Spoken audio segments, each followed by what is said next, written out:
if you go on Bourbon Street, I've done this before. If you go on Bourbon Street, I've done it sober too. If you go down Bourbon Street day before Mardi Gras, or not Mardi Gras day, but the day before, and you walk up and down Bourbon Street, you're gonna have a hard time walking through packed. But you will see stuff that definitely not a place for kids. When I say boobs, like you get full show. It's everything. Whatever you're looking for is down right there. Fighting out of Sacramento, California. Woo! What you gonna do? Better. Stronger. Son of a bitch. Faster. Oh yeah!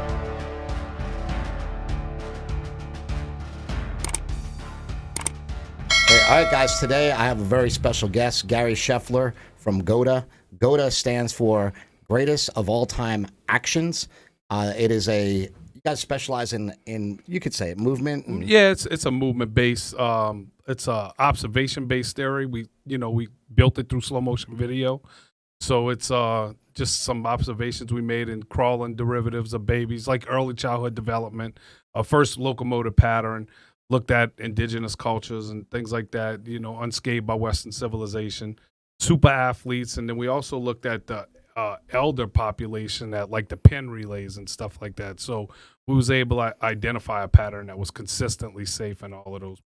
And you take these movement patterns and you apply them to people in the NFL, the NBA, all sorts of walks of life. General pop, anybody. So it's what we would consider the ideal or optimal movement pattern. So what we did was we built systems around that. So we have protocols to fix the movement, and then we have on the performance side or training, if you're just a weekend warrior or regular old dad, we have programs for that too. So one of the interesting things to me is Mark and I just went to visit Liver King, and you would say, how does Liver King relate to any of this? But like if you look at he went and visited like all these tribes, and he saw how these people run and move, and he had like one of his commentaries that came back was like, yeah, people just, like you said yesterday, they just squat down for a rest. If they want to rest, they get into a full deep squat.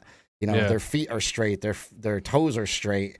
They don't have toes like all hammer toes like I do because of our shoes that we wear and things like that. So I think it's interesting how some of these worlds collide that we live in. Yeah, well, I mean, if you really want to get down to the source and what's the most natural way to do things, I mean, when you look at a lot of the indigenous tribes, and you have indigenous, you have semi-indigenous, you have, the Tarahumara tribe, they got real popular, and the next thing you know, you seen them running in shoes and things like that. So Western civilization's starting to creep into their world a little bit, but when you look at some of them tribesmen, buck naked, in the rainforest or something like that, the cheekbones, everything, the structure of the face is different. They have their teeth when they really old. Like they just don't have all the chemicals in their life that we have too. You know, so going in there for diet purposes as well as movement purposes and things like that, it's genius really, but it's simple at the same time. And while I love what you do and all this talk about movement is amazing, you spent 2.5 hours talking to my brother about it on Mark Bell's Power Project. Yeah. So we're not going to focus on that today. Okay. What I want to focus on with you is your book. So you have this book called RECODED, and RECODED is also part of GOATA. It's basically about recoding your body to move in the way that we're supposed to move. And he's got this book, RECODED, an addict story. Yeah. And I want you to tell me your story, because you built this huge, great business that goes out to all these athletes all over the world, but you were once at your lowest point. Can you tell me about that? Yeah, I'm an addict, opiate addict, but alcohol was a problem. Just about anything, coke, whatever you had is what we was doing. You know what I'm saying? Thank God I never got into like the heroin or anything like that. I've been sober 11 and a half years now. So congrats, that's great. Thank you. Yeah, I mean, my childhood was pretty normal, just like, middle class family.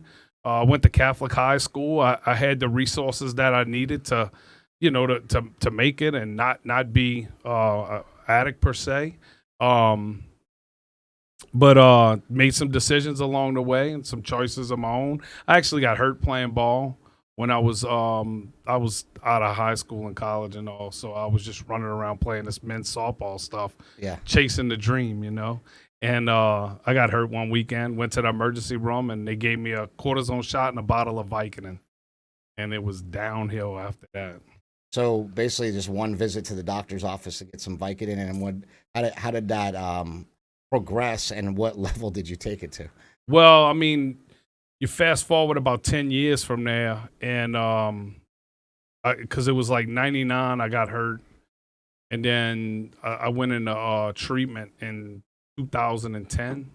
So it was about 10 years, 11 years where I was drugging. Now, I had done drugs before. Like, I had done party drugs and things like that, but it was never anything that kind of dictated my path. You know what I'm saying? It was the social kind of thing and stuff like that.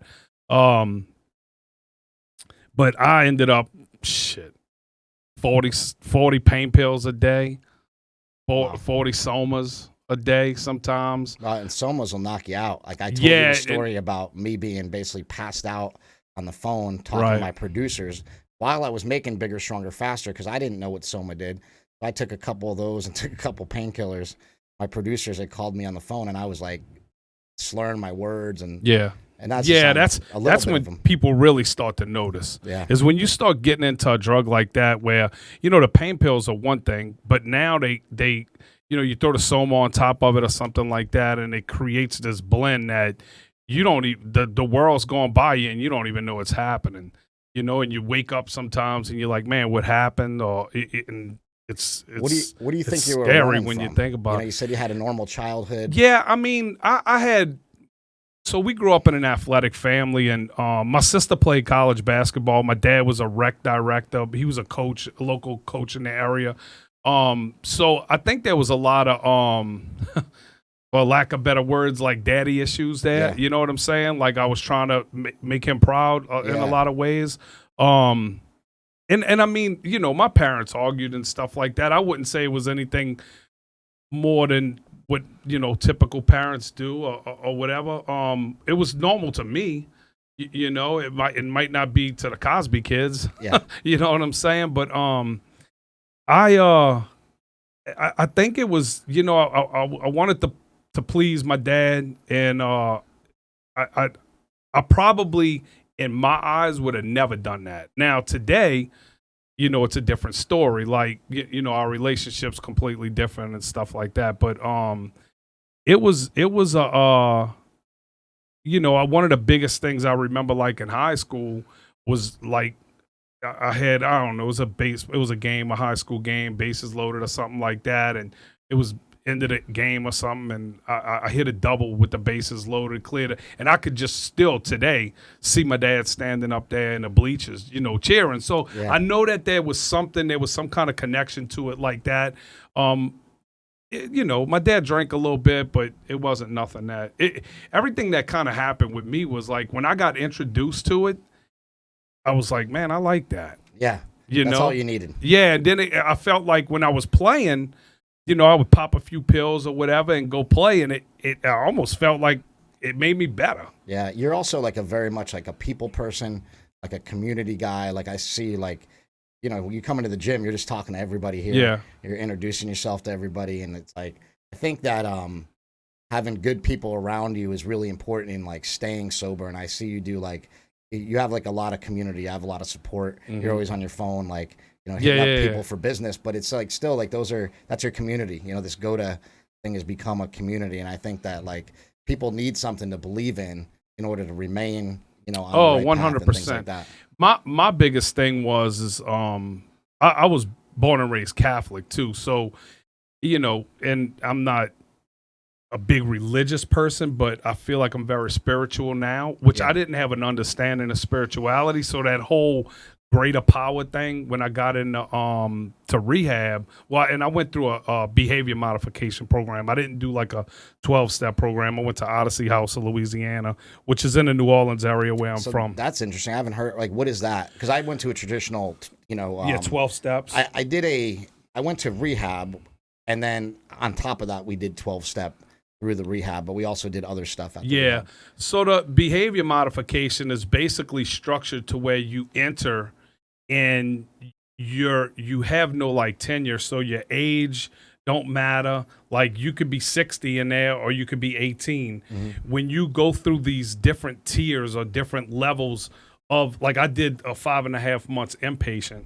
So it starts at like this assessment phase and it works its way into a reentry phase, which is when you would be reintroduced to the world. So basically what they do is they strip you down of the way that you were. Yeah. Like in it's behavior identification and modification. So like they have like these systems of things where, and it's little simple things like me and you could have an argument one day, but they would take and bring us in front of people. So like we couldn't confront each other there, but we had to do it in a controlled setting. So typically what happens is if I could see you doing something that's pissing me off, it's probably because I possess that trait. Yeah, you're projecting it. Yeah, that's right. So, you see and it works on all of that stuff, projection, deflection, and all of that. So you start learning about these things and you start understanding how you're built and who you are. And then it puts you in a system that makes you, one, accountable, but number two, it's like a reset button almost. So, when you could change your behavior, because behavior is 90% of the problem, the drugs are 10%. Yeah. If you change your behavior, then most of the time you don't And the actual drug is never the problem. Like, it's not like, oh, because this is legal and I can get it, it's the problem. Like, there's always something that we're trying to fill. There's always some void.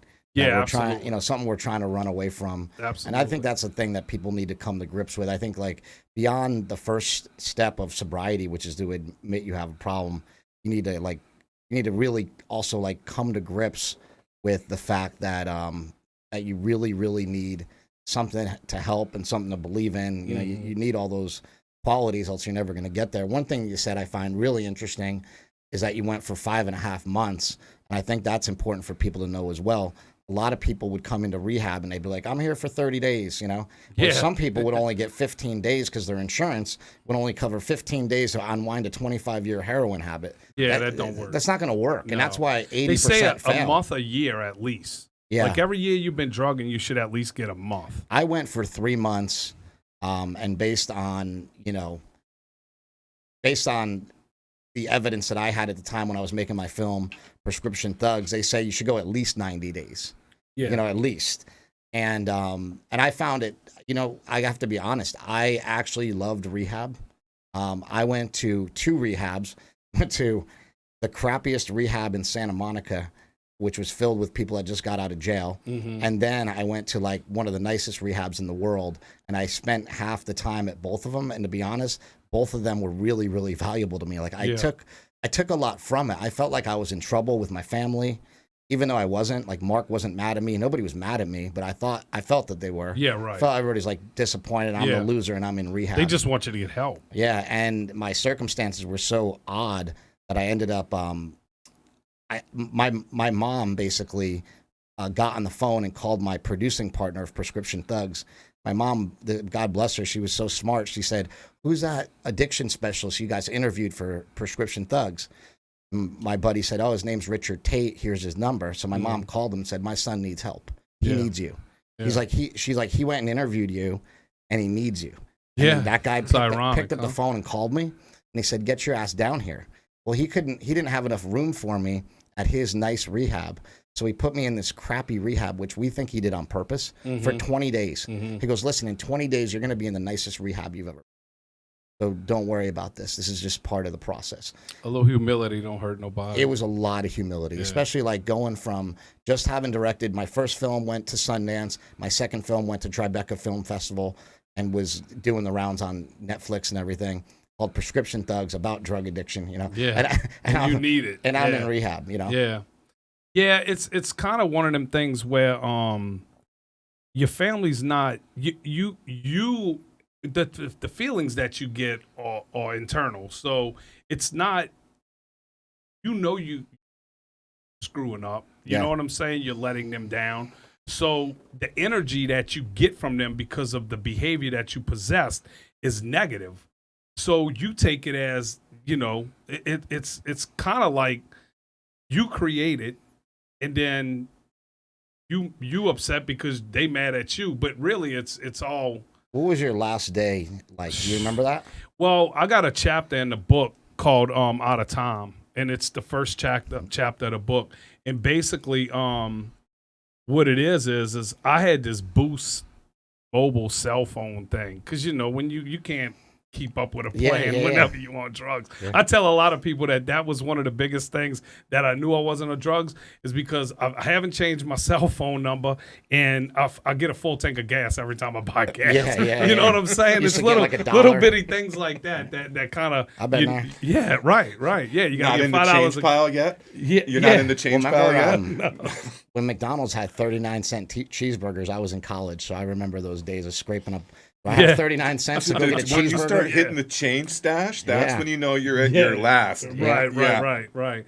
So the chapter is what I would do is I basically was homeless at the end. And I'd go stay at a friend's house every now and then. I had a car for a little while, and then I sold that for drugs. But I would sleep in the car, or I would go and I'd kind of walk, and I would go hang out in like the lobby of the hospital or the emergency room or whatever, and kind of take a nap in there like I was waiting for somebody. And because I really only had I didn't have a whole lot of stuff. How long were you homeless for? I would say listen, I wasn't homeless living under the bridge. No. But I was in that state. You were a drifter. Yeah, basically a drifter. The way you're bouncing from couch to couch and you're doing all of that stuff. Did that last? Oh shit. Probably it got to the point probably about the last 6 months or something like that. But what would happen? Right? Yeah, in that area, the West Bank of New Orleans. And it's pretty poor, a lot of that, is it? Were you not in where I good was part? at. You were in a good part? Not necessarily. Yeah, I was in a little bit better part. It's like all middle class. Okay. But I was dope sick. Yeah. For one, and I'm talking to my mom on the cell phone, and I know my minutes are close. I know I didn't have many left. Yeah, and I'm like, Mom. She's like, listen, I had a 9-year-old. And she's like, you're not gonna see your daughter no more. We're not gonna let you come over here take a shower. It's over with. It's done. There's no more enabling. We love you. We want you to do for yourself. Get yourself better, but we can't be a part of this no more. Your family goes through addiction with you. Yeah. And that phone cut off. And when that phone cut off, there was this pit in the bottom of my stomach where I was sick. I couldn't talk to nobody. There was no way out. And at that moment was when I was like, God, what am I doing? Yeah. There's got to be a better way. There's got to be another way for me to live. This is not who I'm supposed to meant to be. This ain't normal. And it was just everything hit me at that one time. And then, I found my way to a buddy's house, and he had a couple of pills. So I called my mom and them whenever I got over there, and I was like, I used his phone, and I called him up, and I was like, listen, I'll go to rehab, whatever it is. 2 days later, I checked into a detox. Yeah. And it was crazy because, you talk about the spirituality stuff. So, sometimes I feel like you got to practice spirituality, which you do. You got to do that on a regular basis, right? You got to be able to let things go. But the other side of it is sometimes when you have, and believe it or not, I got it tattooed on my arm, I'm favored. I know I am. I know that there was a pathway that I had to take to become who I am now, and it's favor's not fair, is what they say, right? 'Cause some people could have it and go through all of this shit, and I got buddies that'll joke. They're like, dude, you jump in a pile of shit and come out smelling good. Yeah. You know what I'm saying? It's some might call it luck. I have to say, something like that. Some of the most creative, interesting, and overall best people I've met have been through. Yeah. Seriously, absolutely. It's and they've really come to repent times 10. What you've done with your business and GOATA and spreading all this great intentions. It's way, it's you're overdoing what you did before, right? So we did drugs and we were bad guys, but then you come out of that and you come out so much stronger. The whole opposite side of the spectrum. And you can inspire the world to do, do things that, other people don't know about. You know, like what you've come up with so interesting and creative. Let's talk about that a little bit. Like, how did you go from being like a drug addict to having like this huge successful coaching business? Like, how did that all transpire? You know, again, it's kind of like I kind of fell into it in a way. When I got out of rehab, I went into a outpatient program just to kind of stay plugged in and all of that stuff. And they had an outpatient program in New Orleans called ACER, ACER. And basically, what I was doing there was like, I don't want to say spinning my wheels. I was doing everything I could to not ever pick up another pain pill. Yeah. You know what I'm saying? Or drink or anything like that. So I was trying to stay plugged in. And, in treatment, they always talk about be very structured and have part of your day. So one of the things that they said is whatever you love to do, go volunteer in it. So I went to the boys club of New Orleans and I started volunteering, and they ended up giving me a little part-time job because when I was doing the outpatient program, the program was actually set up to where it's like 3 levels or something, but you could become an addiction counselor. So that was going to be the goal, right? But you ain't making no money because it's like this. That's the interesting thing is like everybody that gets sober, like when they get sober, they want to teach everybody else, like give right it away. back. Yeah. It's just a natural reaction to it, I think. Because you know how you feel. Yeah. So you want to give that back to people. But yeah, so I went and was volunteering there, and they gave me a little part-time job, and I had one of the a guy that I knew that was a coach because I was coaching my whole life, and I ran a rec department and stuff like that. Kind of was following in my dad's footsteps in a sense. But one of the guys came in one day and he was like, "Man, I heard you went to rehab and all of that stuff." He's like, "You ever thought about doing some personal training or anything?" And I was like, "Man, I don't know. That's a whole line of business. I don't really have the education necessarily on it."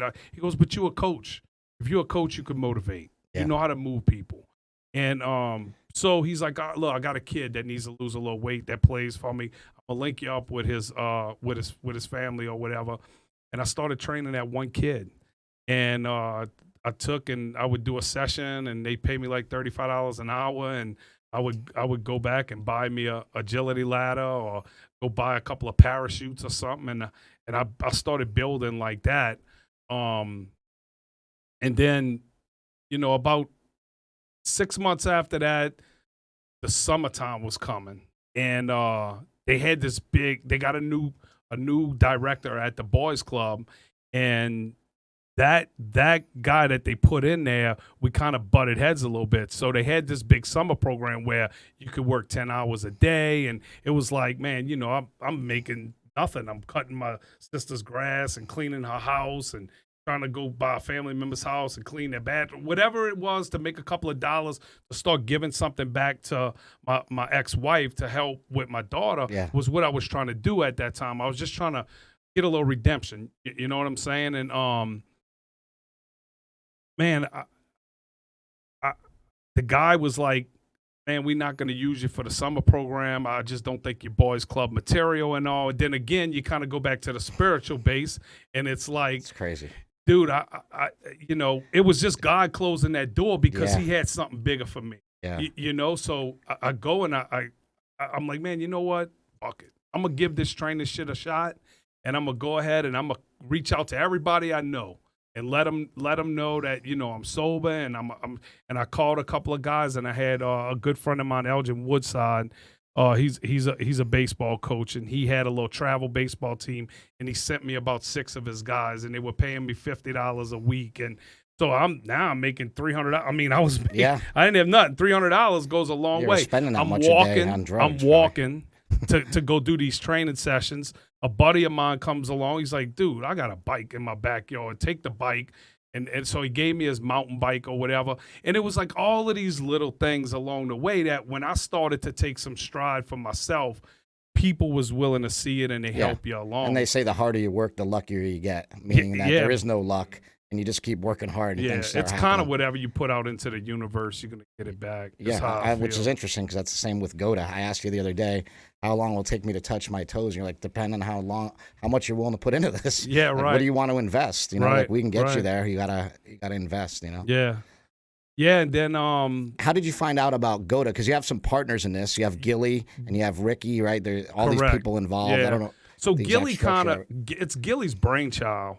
So and, he invented it basically. Yeah, well, he identified it first. Identified it. He kind of came to me in 2015 with some ideas, and at this time now, I got a 9,000 square foot facility, and it's amazing and what Gilly you can do when is you're a sober. people person like crazy too. Yeah, right. Yeah, Gilly's he's hilarious.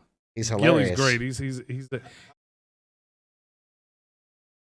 I went to rehab in 2010, and then I was in the facility at the end of 14. That's great. Yeah. No, I didn't. I was leasing it, but yeah. I mean, and I just kept. Now listen, my wife now, who at the time was my girlfriend, after 6 months, like, gave me her 401k to help me. So like I'm saying, like, you get help along the way if you're doing the right things. But that's where I feel like all that favor comes in. Yeah. You know what I'm saying? So she invested in you. At the time, it wasn't like she had 200 grand in there. It was like 40 grand or something. Yeah, but she it was 40. invested She opened up lines of credit. We did credit cards. We did everything we could, and we jumped out on faith. She left the job that she was at. She came work with me to kind of do it, and it was like God put his hands on it. And, immediately we started doing things, though. He's like a brother to me, is Don. How'd you meet your wife? How'd that transpire?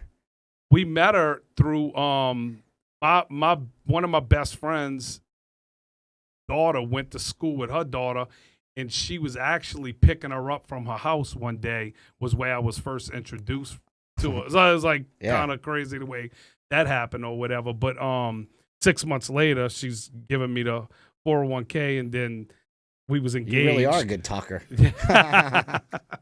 Yeah.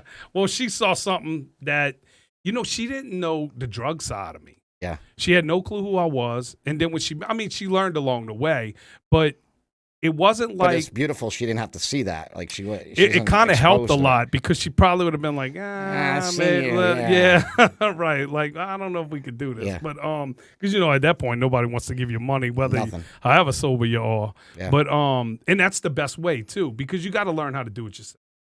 You know what I'm saying? That's what I tell anybody right now. You come in right now and take everything I got, I could do it again. Like, so I'm not fearful of finances and things like that no more, because I know what it takes to be successful. Like, if you could duplicate success, you know what I'm saying? That's how the rich stay rich, is they just keep duplicating it over and over again. But, she was big. And then I had a guy that I was telling you, Donald Clay's like a brother. He's my son's godfather. And, Donald was connected with these kids. They were camping, and he had a kid with him that was Jamal Chase. And I picked up a bunch of his guys, and he was just a dad that would hit these college campuses and all of this stuff with these kids, and started introducing his kids to this stuff like in the 7th and 8th grade, right? So people don't know, Jamal Chase was the rookie of the year in the NFL last year. Okay. Yeah, so he started with us. Because I didn't know. That's why I asked. I'm like, I don't know that name. He's Cincinnati Bengals guy. I know a lot of names. I don't know that name. I can't keep up with it anymore. Yeah, so he's an LSU guy. That's why it's real big around us, too. Yeah. So he won the national championship at LSU, and then they just played in the Super Bowl with the Bengals. But, so Jamal comes in the 8th grade. Gilly comes in around 15 or something like that, and kind of introduces me to the program a little bit. It wasn't a program yet. It was kind of like some ideas and concepts, and we can't do this if this is supposed to be like this. And I kind of wasn't vested in it like I should have been. And then Jamal's senior year, he came down with a ball in the back of the end zone, and when he did, he had a patella injury. So when that happened, I had to take a good look at what Gilly was saying, because Jamal was a freak in the 8th grade. Mm-hmm. He walks in the gym and you're like, it's 8th, 9th grade. Like, what? Yeah. Your program's fed so him. interesting because you teach a couple things like right off the bat. You do assessments and then you show people, hey, like, look, this knee's going this way, this ankle's collapsing, like all these, different little things. And now everywhere Mark and I go, especially at the airport, you see people and you're like, look at that guy. And you call him WOTA, worst of all time actions, right? Yeah. And so the worst of all time, we're like, that guy's so WOTA. And we can't get it out of our head. So, like, what you've created is a really interesting thing. You can't unsee it. But the thing is that when we see people and they're approachable, like they're in our gym or something like that, not just on the street, but like we'll go correct it. Yeah. You see people and go, hey, your feet. Like we get a lot of kids in here. I had a 10-year-old kid in here the other day, and his feet were like, just way out like a duck. And I was like, hey, man, you gotta keep your feet straight. And we had him dragging the sled. And by the time he was done, his feet were straight. Yeah. Russell's son has that a little bit too, right? I mean, a lot. He has it a lot. Where he out like a duck and ankles dropping in here. And I think it's because when stimulated, he's up on the front of his foot, and he's always bouncing on the front of his foot. So when he puts his heels down, he has no good sense of how to rest on his heels. Right. A lot of it is just awareness.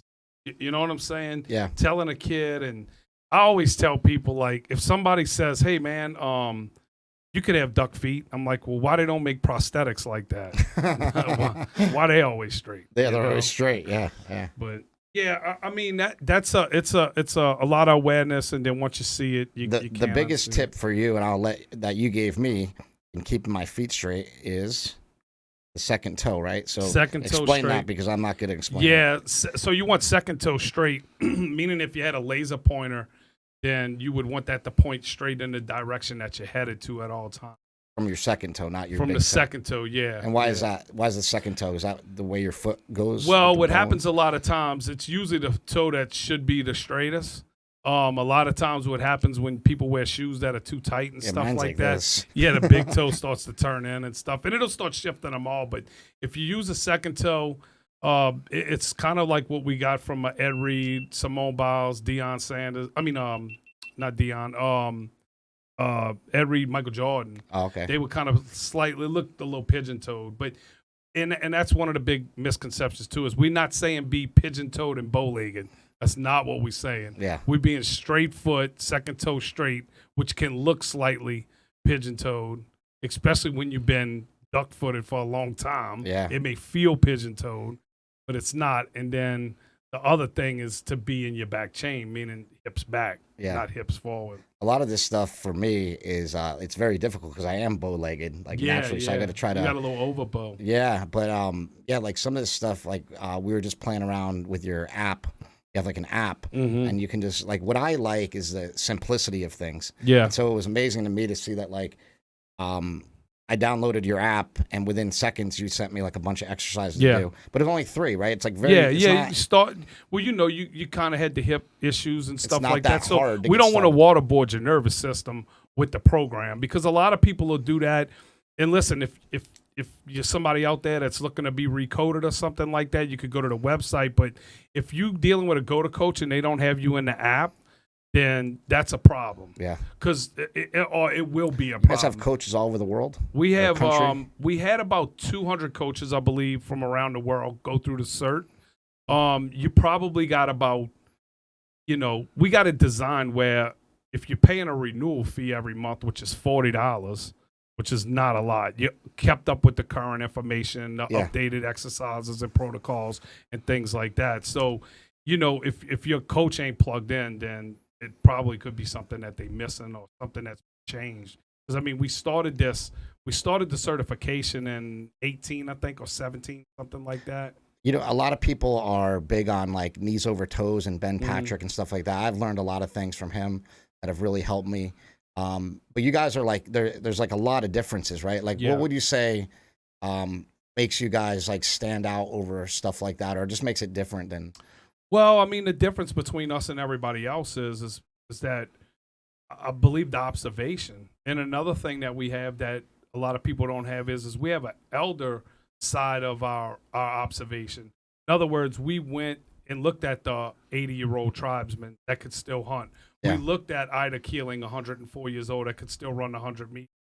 You know, I mean, it ain't real fast, but she's going down the Are track. your at is all? 104. Do you have like all this stuff on your website and stuff? Yeah, Those everything's things up like on the website. Yeah, GOATAMovement.com. Go to movement. Yeah. Okay, cool. So you could go on there and you could get all of the information and stuff like that. But you know, one of the things that I did too, first, and I wanted to kind of mention is we have a nonprofit foundation too called Train It Forward. So one of the big things for me as an addict was to always try to give back. Absolutely. So we kind of been doing conceptually, we were doing the Train It Forward thing the whole time. So the guy Donald Clay, I started to talk about him a little bit, was we would take kids to camp, like and bring them, like kids that didn't have the resources to do that. So we would load up a Sprinter van or something like that and go hit like 3 colleges in 4 days and let them go camp there, let them get that experience and stuff.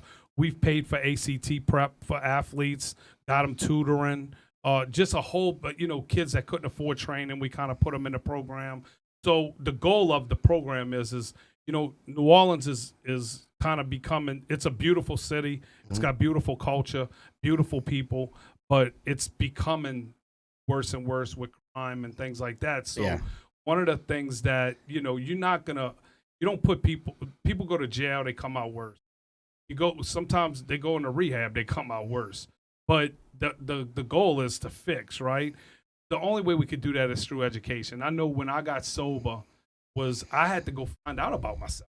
I had to find out why I was doing the things, what made me tick. And then if I could see it, then I could identify it. I personally found that like learning about addiction. Yeah, I tell even people just like go read the first 20 pages, like the AA Big Blue Book, right? Yeah. It's so interesting learning about addiction because this can apply to so many other things in your life. If you simply learn why you get addicted to stuff and you know why, you can sort of like a lot of the things you can sort of blow off because you're like, I'm just addicted to that, right? Like some things are hard because they have like physical hooks in you that you can't opiates will get rid of. But just being aware of like your addictions is amazing and things that all these little habits that you tend to have. And I found that like I said, I had a great time in rehab because I felt like I learned a lot about myself. And I felt like I grew a lot. While a lot of other people were just like, they were on a countdown to 30 days. So they can get out and you're gonna get that. You get the people that's court ordered. You get people that, you know, like the court ordered, they avoiding jail time, so they just sit there trying to get through it without getting in trouble. I kind of didn't want to leave at the end because I was like, what do I was do? nervous to leave. Yeah, because it's all I knew for 5.5 months. It's all I knew sober for the last 11 years, right? 10 years. It's weird when you wake up. You don't know how to behave. Like, you got to go back out into the world, and you know what's out there. Wait, you know, they make the joke all the time. Your addiction's out there doing push-ups. Yeah. Like, just waiting for you getting stronger and stronger. And, you know, it's the behavior side of it's a big thing. Knowing where to be, where not to be. The people, places, and things concept. They got some corny little things that they say, but it really keeps you. Yeah, they say like keep coming back. It works if you work it. Like you know, fake it till you make it. Yeah, all these different, all of those little cliche type things. Yeah, but yeah, I mean the Train It Forward thing is to educate and hopefully bring that education back to the. Yeah. Did you go through AA or any sort of like other, like you said you went to outpatient? I did some like detox. I detoxed 2 times because I got it right. Yeah. And I never did a program though. Then I knew that as far as my parents went, this was gonna be the one. If I didn't get it right this time, I was AA has a pretty high failure rate, but I also say to everybody, I think like that's where everybody should start if they don't have resources to go to like a rehab or go somewhere because it's free. You know, it's available in here. It's available to everybody. You see, the first thing it starts with, if someone told you had a 75% chance of dying when you walked out the house, you probably would not leave your home. That's the chances that you have a relapse if you complete a program. If you complete it. Yeah, 75% of them. And so that's, but I tell people, like, they do say, keep coming back. It works if you work it. And there's nothing truer than that about, like, this recovery stuff. If you put in the work, even if you fall off, you like people in AA, they'd come in drunk, like, you know, but if they keep coming back, eventually it starts sinking in. Yeah, it's like the gym, you know, and it's like recoding your body. That's why I find like all these parallels are like really interesting. It's kind of why I called it recoded. Like I had to recode my life, you know, and it's you're peeling these layers back, and it's just like anything else that you would do that you're trying to make a change, right? When we recode in the body, we basically changing the behavior of the foot and ankle, the hips, shoulders, the spine, all of that stuff like that. If you go in there and you know you do 30 days, you're not going to get it right. Yeah. But if you go in there and you do, you know, the rest of your life and you lifestyle, you not only your life, but you could change the life of a lot of people around you and people that you come in contact with. When we did the first show, Mark had mentioned something about it, and I've had several people reach out to me that saw the podcast or listened to the podcast, and I had one guy, and I never would say no names, but he was in a lot of pain. He was a pro bodybuilder for a while and all, and he was basically on the verge of wasn't going to live the way he was feeling.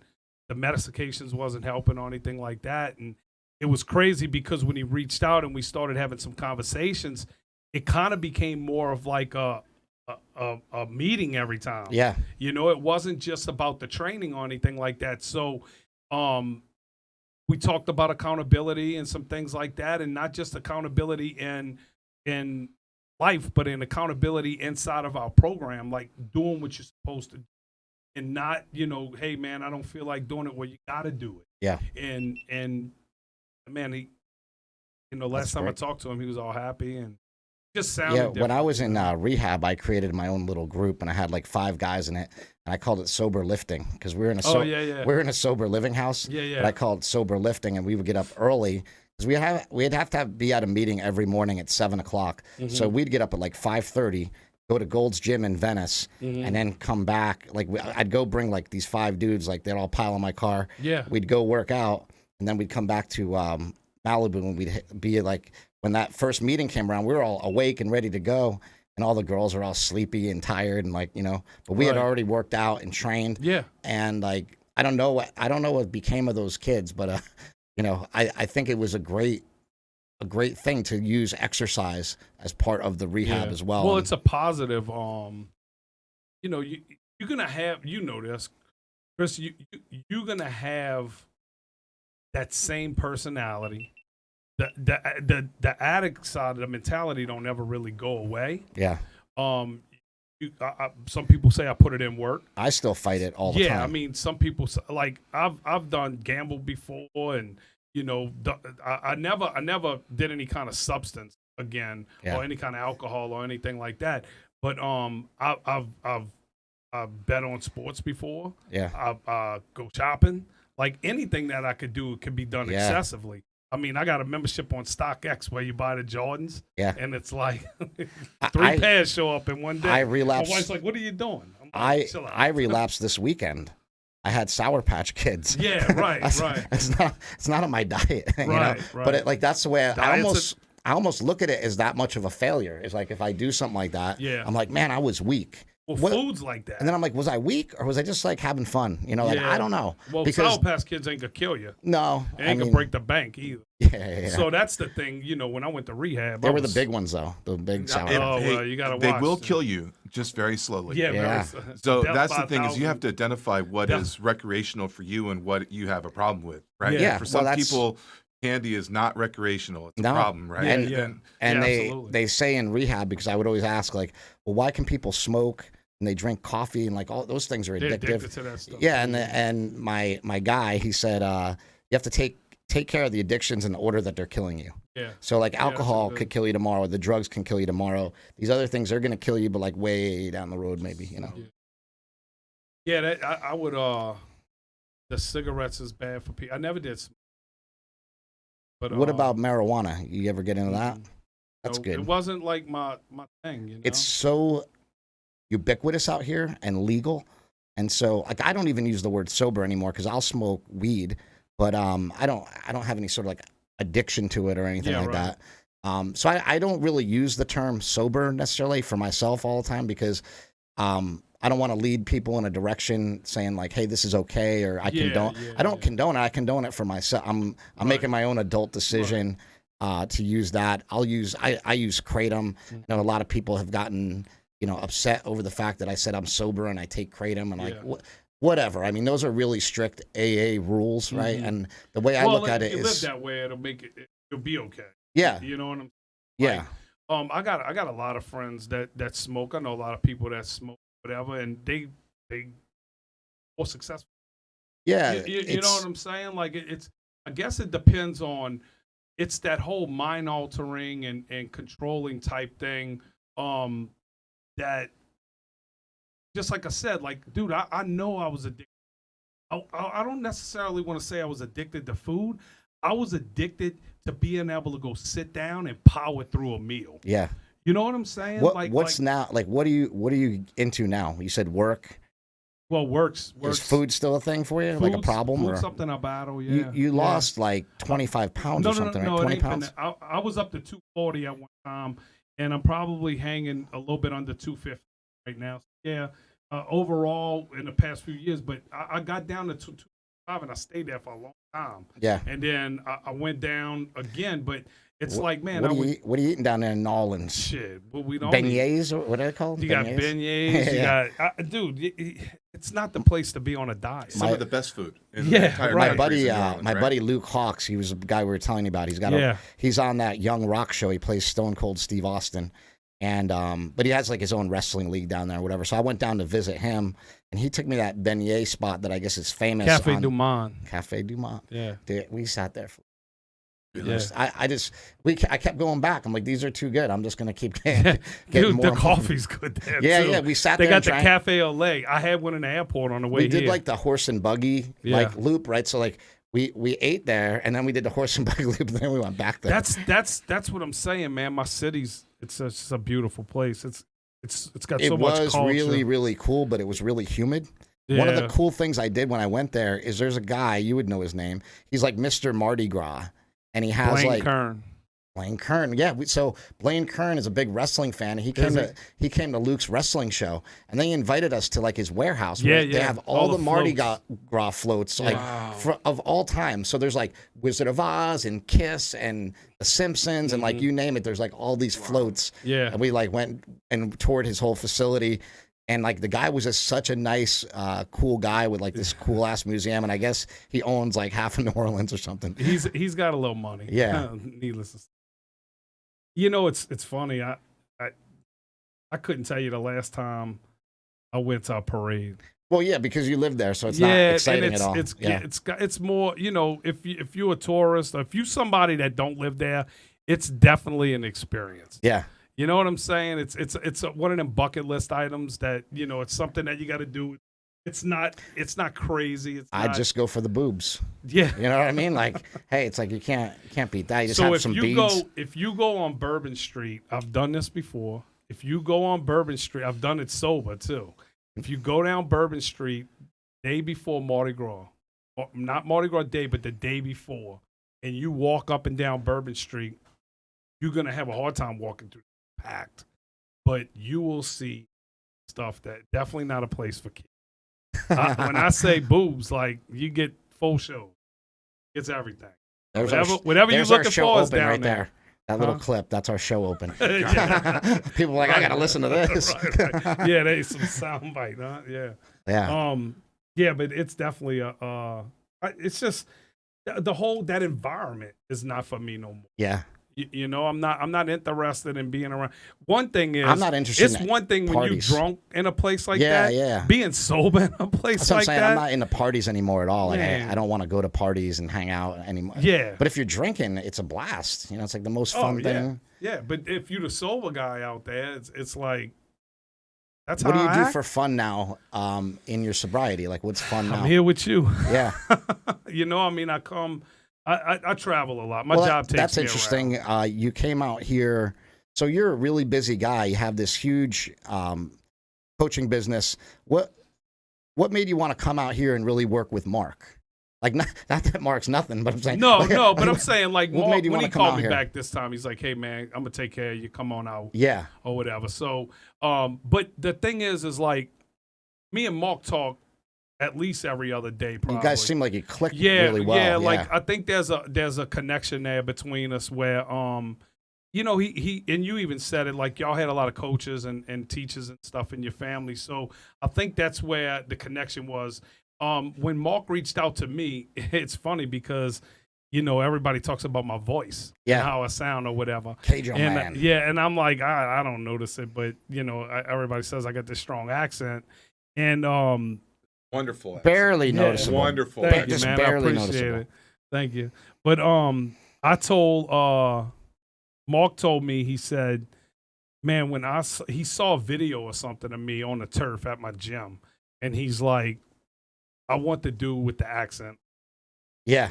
And he reached out, and we came up. And naturally, I brought Gilly and Ricky with me or whatever, and Ricky's going to be here later this week, but tomorrow, actually. You know, all three of you guys are great speakers, though. You guys nail it. We have a very, very strong belief system in what we do. Mm-hmm. And Ricky has created a great language to put behind GOATA, because that was tough, because we didn't want to use like a like medical jargon. You know what I'm saying? Yeah. Where it's like these words, we try to stay away from ION words and things like that are very rotation. And Ricky, how much rotation? Ricky's like a stud. He's like what, 6'4", 6'5", something like that. Ricky's 6'5". He was a quarterback at pretty Iowa. jacked for a quarterback, though. Pretty muscular. Yeah, he's a big guy. He'll tell you though, the biggest he ever was at Iowa, because they go in the cafeteria anytime they want and eat.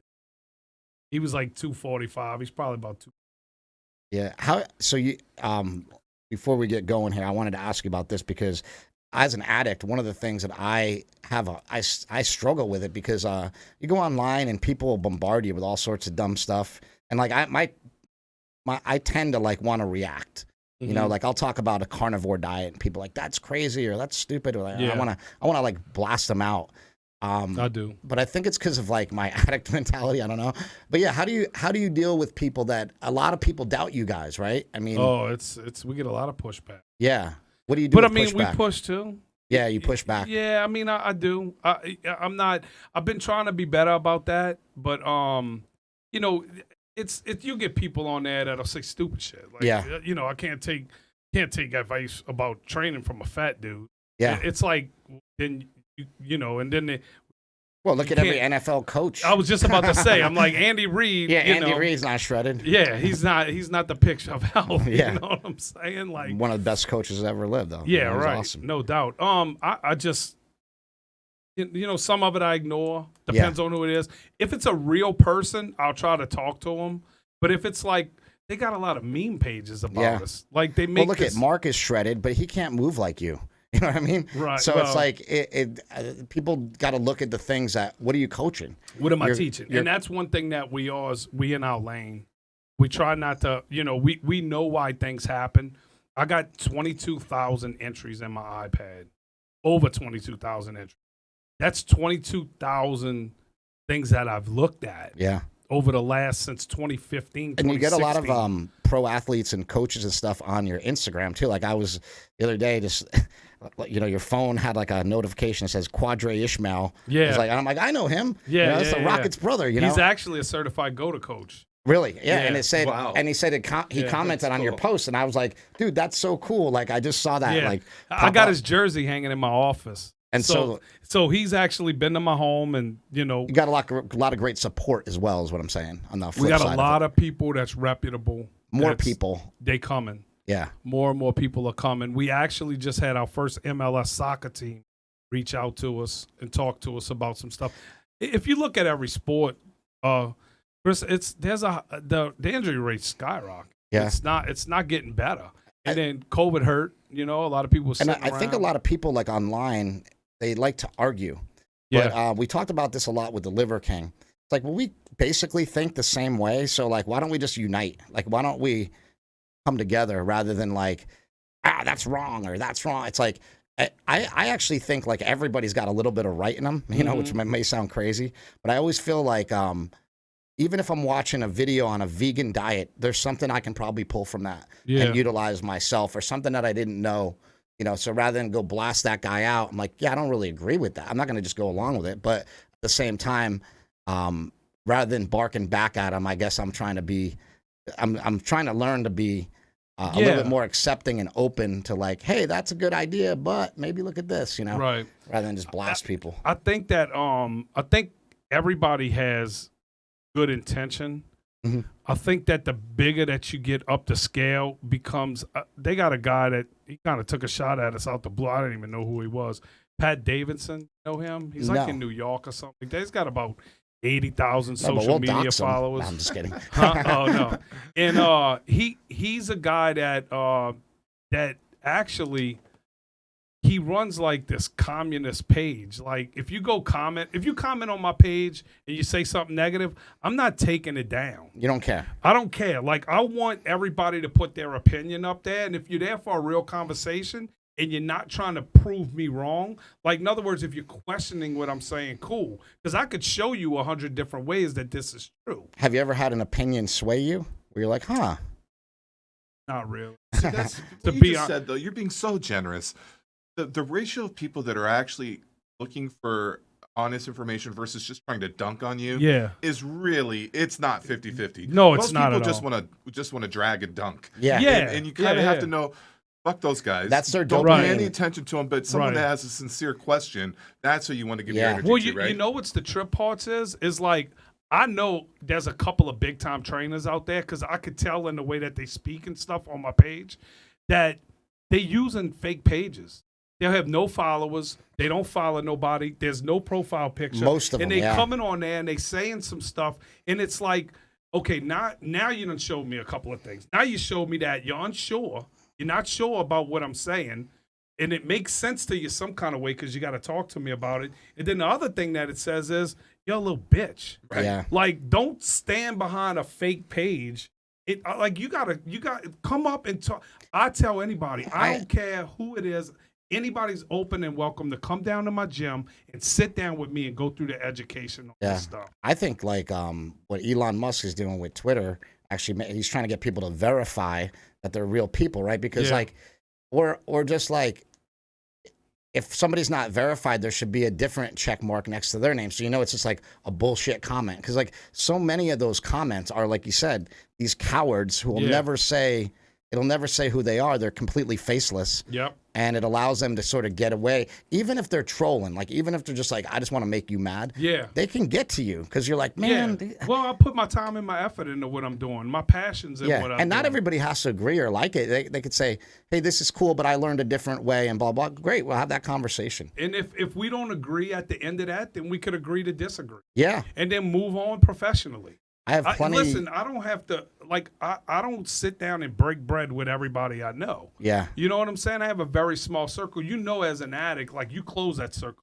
It gets tight. You have a lot of business associates and acquaintances and friends you may meet along the way, but you might not, your circle, maybe you and Mark and, you know Pretty what much I'm is, saying? yeah. It's pretty small. I mean, it's a safer way for you, you know? And however you choose that circle to be is up to you.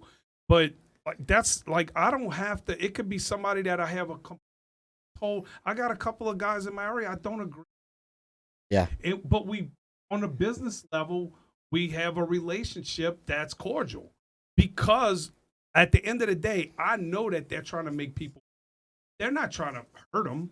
Now, I know something that says that, hey, man, the way you're doing it might not be right. Yeah. But, you know, I'm willing to have a conversation with anybody. One last question. What are you, you came from, you know, basically anybody that comes from addiction, they're coming from below zero, Yep. the lowest I had point in their nothing. life.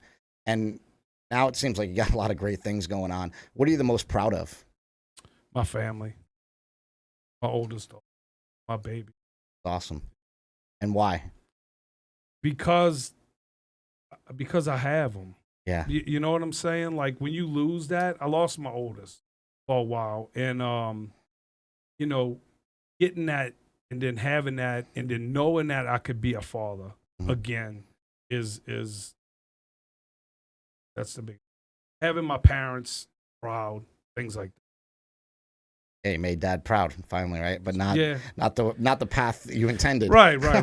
And that was all in my head. Yeah. You know what I'm saying? Yeah. Like, that was me. Yeah, your dad never meant Yeah, anything by it. It's my just the way it dad, is. You know, Where can people find you and find out about you guys? So for the program, you could go to GOATAMovement.com. Anybody that wants to get Recoded, an addict story, they could inbox me on GLS_training. It's short too, but we sell it for like $20. Nice little compact story. Yeah.